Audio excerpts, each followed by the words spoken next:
Hello and welcome to episode number 11 of the Julia the Knitter podcast. And I'm Julia. Welcome to anyone who's new and just joining us for the first time. And a great big hi there to anybody who's come back. This is a podcast mainly about knitting and any crafty endeavors I happen to find myself getting into in my free time, which I have very little of these days. Sorry, my dog is jumping all over me. I'm coming to you live-ish, from Queens, New York, where I live with my handsome husband and my two crazy kids and my wild beast of a dog who is jumping all over my lap at the moment. I'm sorry.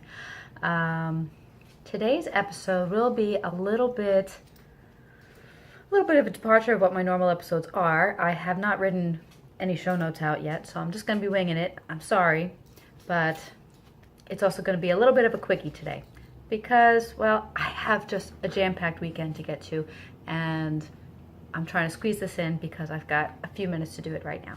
So, the reason you're here, what am I working on?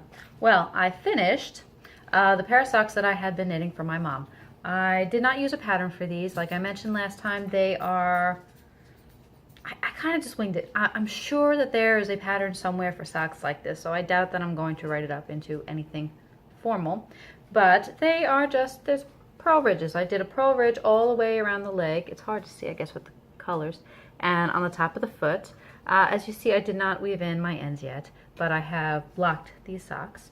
They are knit up in, this main color is Knit 1, Crochet 2, T-O-O, not 2 the number. Croc O dye. It is a 65% wool, 20% nylon, and 15% silk fiber content sock. With the color, it's not a fancy schmancy name, it's just color number 535. But it's this real nice, I'd say kettle dyed green. I don't want to say olive, but it's a nice, it's got dark greens and light greens in there, and it worked nicely with the purl ridge. My contrasting color, I'm sure you guys have seen this before, and maybe you're sick of seeing it because I've been putting it on a lot of my heels, cuffs, and toes lately, but this is the Skein Merino Silk Sport in the fig colorway. I don't have the exact fiber content written down in front of me, but it's got a little bit of silk in it, and it's very nice. It's a sport weight, so slightly heavier weight than the fingering here, but not a whole lot. I just did my standard 2x2 rib for my cuffs. I did a garter stitch German shirt row heel, which I stole from Mina Phillips Patterns. She uses it a lot in her patterns. They're not always garter stitch. Sometimes they're stockinette, but I just did a plain garter. I like the way it looked with the rest of the pattern, and I did a rounded toe. The sock is slightly longer than my blocker, so it's doing something a little bit funny there. But I've got shoe socks all done. I just need to weave in the ends, and I was hoping to get these done by Easter because my mom was going to be in town, but I didn't. I finished them maybe 2 days later, maybe the day later. I don't recall exactly, but they're done. I do have a little bit of jog where the, I don't know if you can see it on this side, where the row ends and begins, which if I were to do these again, I'd figure out a way to fix that. That's that. My parents are in town this weekend. They're getting in today, and my mom's going to be here all week, so she'll be getting her socks this week. Now that we finally got some nice weather in New York, I don't know how much use she's going to get out of them, but they're good. They're a whole pair that hopefully her dog won't eat them. So those are my purl ridge socks, as I'm lovingly referring to them. So there you go. My next project that I'm working on, I can't say a whole lot about because it is a test knit. I can give you a little tease. This is a pattern written up by Hannah Lisa of the Hannah on the Road podcast, and it is her first design ever, and I'm so happy to be testing it. It's actually I'm enjoying it immensely. I've made so many mistakes. I've actually had to rip this out and redo it. Hold on. Excuse me. A few times at this point, just because, well, in all honesty, I have had such a horrible cold all week that I'm finally starting to feel like a human. And knitting when you have a cold and taking cold medicine is not always the best idea. So I made a few mistakes. I fixed most of them. One of them, I just said, well, you know, nobody's going to notice that. It's on the foot. I am knitting. I'll show you the back of the foot because I don't think I'm giving too much away.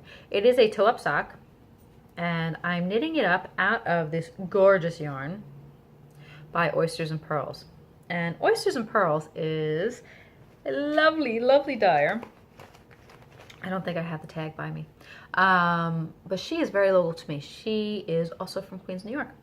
And she does all natural dyes.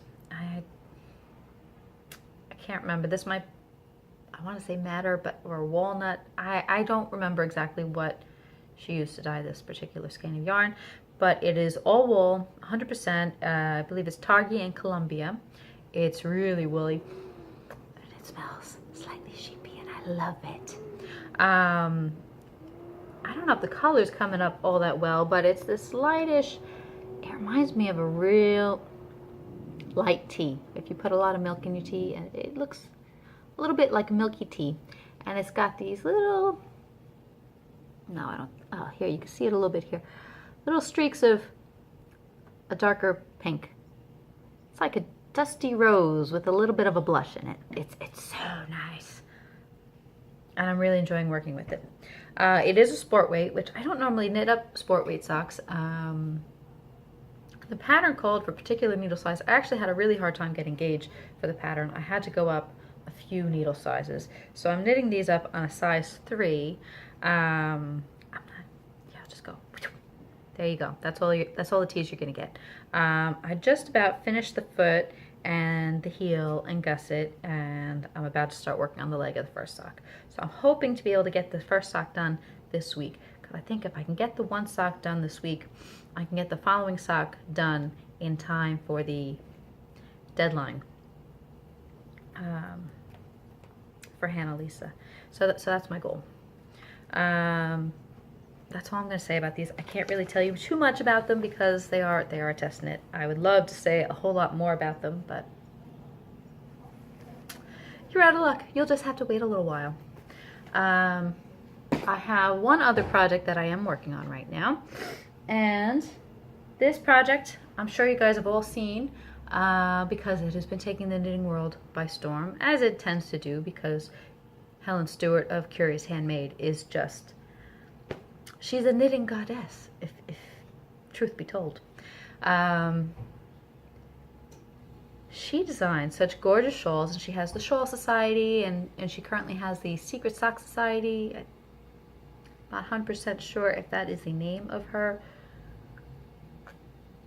sock pattern club at the moment, but those are really gorgeous looking socks, and I'm just dying to cast them on. I just haven't had the time to cast them on. But she has, as she does every year, she has released her Mystery Knit Along project of the year.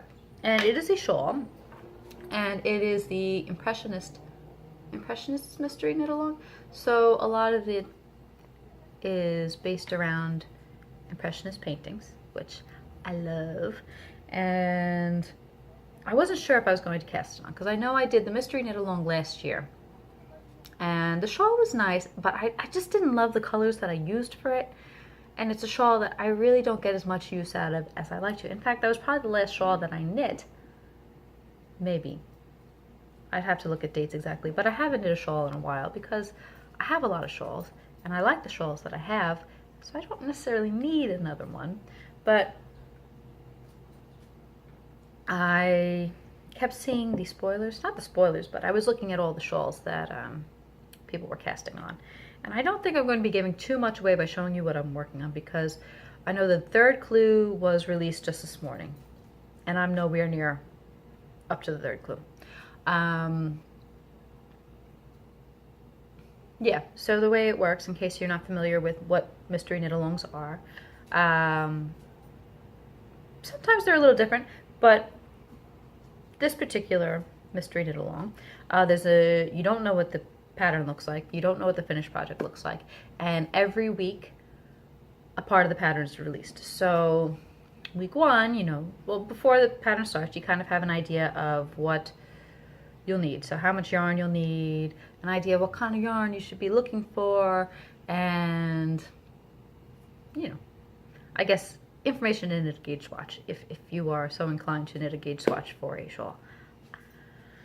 I'm going to say it, I don't do swatches for shawls. The fit to me isn't as important with a shawl, as long as it's big enough to wrap around my neck, and they usually are. So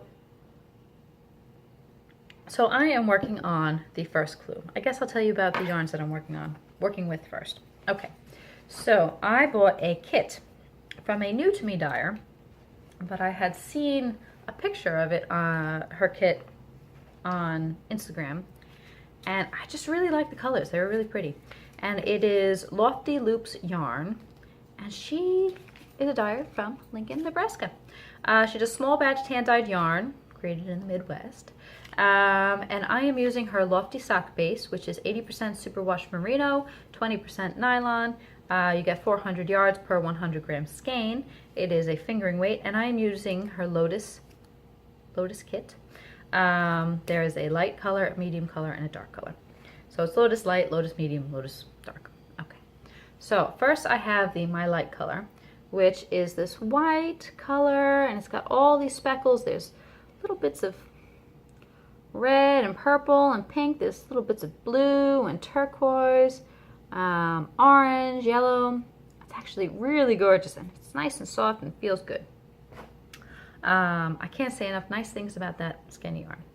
Then I have My Light color, which is this light, I'm going to say periwinkle blue, and it's got a lot of those same speckles in there. So there's reds and magentas and dark blues and lighter blues, and as you can see, I hand wound this ball as well as the dark ball because I was having trouble with my Yarn Swift. I've had it for quite some time. It's nothing fancy. It's the one from Knit Picks.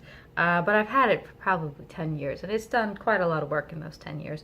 And maybe it's on its last legs. I don't know, but it just wouldn't stay up after the first skein, and it was driving me crazy, so I wound them by hand. So I have my medium skein here. Okay, and I have my dark skein, which is just darker blue. It's got less of the speckles, but you can see there's a little bit of the pink and purple, lighter blues. Yeah. So if you look at all three of them together, let's see if I can handle them all. I think they look really nice together. Light, medium, dark. There you go. So those are my colors. I haven't used the dark color yet. I think it comes into play at the very end of Clue 1, and I am, let's see, where am I in Clue 1?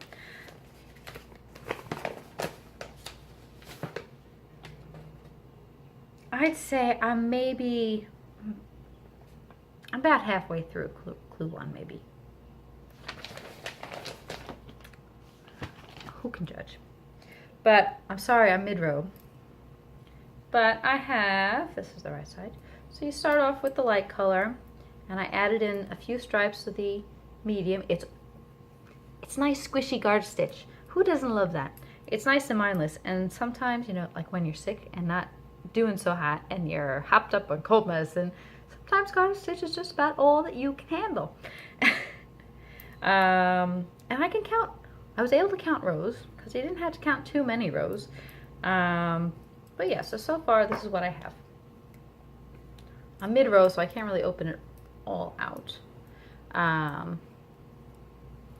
But it's increases on the end on both rows, and as I go forward with Clue 1, these stripes are gonna get closer together. And I think there's a tiny little bit of like eyelet lace detail in this clue, and then you introduce the dark color.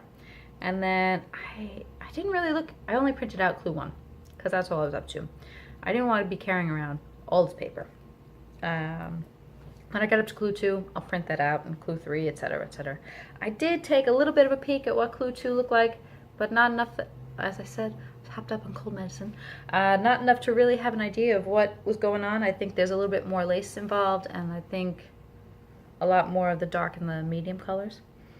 So I'm really enjoying knitting on it. I'm curious to see where she goes with the pattern. I'm curious to see what clue 3 is. I'm terrible with mystery knit-alongs. I just can't, I just like looking at all the spoilers. I know, it's all about the mystery, but I can't help myself. I just wanted to know. I have to know. Inquiring minds and all that. And that's really all I've been working on. I have been plotting a few sewing projects. I'm gonna backtrack a little bit because I'm gonna tell you that yesterday was so gorgeous here in New York. I think we hit almost 80. It was like summertime, and we have been having the craziest winter weather here in New York. We have been having snow and cold weather and 4 nor'easters in 3 weeks, and so in case you were worried that I wouldn't get any wear out of those mittens that I just finished knitting up a few weeks ago, put your mind at ease, because I've gotten so much wear out of them in the last few weeks. I was shocked. And they're really cozy, just saying. You should probably go knit yourself a pair right now for next winter. But maybe that's why all my colors are so springtime lately, because I just need spring to come. But anyway, the weather was so nice yesterday that I put on my Monetta dress that I sewed up last year. I'm sorry, I'm sitting here trying to think of the names of the pattern. That is a pattern by, it's not Tilly and the Buttons. Oh my goodness, I'm having such a mind fart. I'm sorry. It'll come to me in a few minutes. But it is a great pattern that I knit up last spring. And I knit it up in this great corally salmon color. So it's very summery, very springy. And it's got this little like geometric, I want to say feather pattern on it, and it's sleeveless, and it's got this cute little collar detail and a gathered skirt, and I wore it for the first time this year and yesterday, and everybody at work was complimenting me so much, and I was like, oh, thank you, you like my dress? Great, I made it. It's got pockets. Isn't that great? So I was so excited to wear it yesterday. I was so happy that we finally had some nice weather. But sewing plans, I think I finally decided on a dress that I want to make for my brother's wedding, which is coming up at the end of June. I'm so excited. I mentioned that I am in the groomspeople. It's a gay wedding, so they're both men, so I'm not going to say the bridal party because neither one of them are brides. I'm one of the groomspeople, and as such, I have to wear khaki pants and a white shirt and a bow tie, which I don't love it, but I will do anything for my brothers because I just love them so much, and I love Ben. So that's that, but I have permission to change for the reception. So I'm making myself this really sweet dress that just came out by this indie designer called Leela in June, and it's got this great sweetheart neckline with a halter and a very full, is it a full circle skirt? And a gathered circle skirt. It's got a nice like 1950s vibe. It makes you kind of think of Dirty Dancing. But, you know, which I think is very appropriate because we'll be upstate New York. So I'm very excited about that. I have to pick out some fabric and get that ordered, and that's my plan. Hopefully I'll have enough time to sew it up before the wedding. I know I've got 2 months and a bit, but since I started working, I know I've mentioned my time is much shorter. So that's my goal. That's my plan. And I'll keep you posted on the updates. In terms of other crafting, I really haven't touched the Knitter's Dude sweater since we last spoke. I just haven't had the time, and I've had a few other things that took precedence. I wanted to get the socks done for Mom. I have this test knit. We actually have a friend of ours is having a baby, and she's due the beginning of May, so I actually had to cast something on for them. So a lot of work, but not the knitter's dude. I haven't gotten much work done on it. I have not touched my granny stripe blanket in ages, and I do miss it, and I actually really want to be working on it, but I just want to get all this other stuff done. So that's it really in terms of crafting. I mentioned I have a very busy weekend up ahead. My cousin is getting married. Well, let me preface that. She got married by Justice of Peace a little over a year ago, but they're having their wedding today. As you see, my hair is done. I was experimenting with hairdos this morning, and I am just woefully useless when it comes to actually doing my hair. I can't do it. So I'm sitting on YouTube all morning. Hair tutorials for shoulder length hair for people who are woefully hopeless at doing hair. And so I think that I got something that's going to work. I still have to shower this morning, so hopefully I'll be able to recreate this. But I just have little braids on the side, and I did a Gibson tuck. It's a little messy, but what are you gonna do? It looks good. It's not going anywhere. You see, I gave it the shake test, because if there's anything that you should know about my family and I, we like to dance, and we like to have a good time. So there will be a lot of dancing and raucous behavior going on this evening. So we're all very excited for that. And then tomorrow, I actually lost a year because I thought my grandparents turned 79 this year, but they both turned 80. So my aunt threw together a surprise party for my grandparents tomorrow. They both turned 80 earlier this year, my grandmother in March, my grandfather in January. I'm sitting here in June. I'm like, it's not June yet. So that's very exciting. We're all, they just came back up from Florida. They spend their winters in Florida, and they come back up here. They live upstate. They actually live around the corner from my parents, upstate. So we're all very excited about that. They don't know anything about it. It's going to be a brunch. Personally, I sat there and said, wow, we're all going to be in pretty bad shape tomorrow. I hope they don't mind. But I think it'll be okay. But that's about it. That's going on in the life of Julia. So I hope you enjoyed this quickie little episode, and I hope you're all crafting away and enjoying this good weather wherever you are. If you're in New York, we finally made it. Although tomorrow, it's going to cool off again. But I'm going to leave you on that note, and I'm going to hop in the shower real quick while I still have a few minutes, and hopefully I can get this posted for you guys today or tomorrow. And that's it. Maybe I'll post show notes, maybe I won't, but I didn't mention this earlier, so I'll mention it now. You can always find me on Instagram as Julia the Knitter. I am on Ravelry as Bangers and Bash, and we do have a group on Ravelry. So you could always come and check it out and say hello, tell me what you're working on, tell me what you want to be working on, tell me if you love my episode, you hate my episode, you can always comment below, do what you want to do. Peace out, guys. See ya.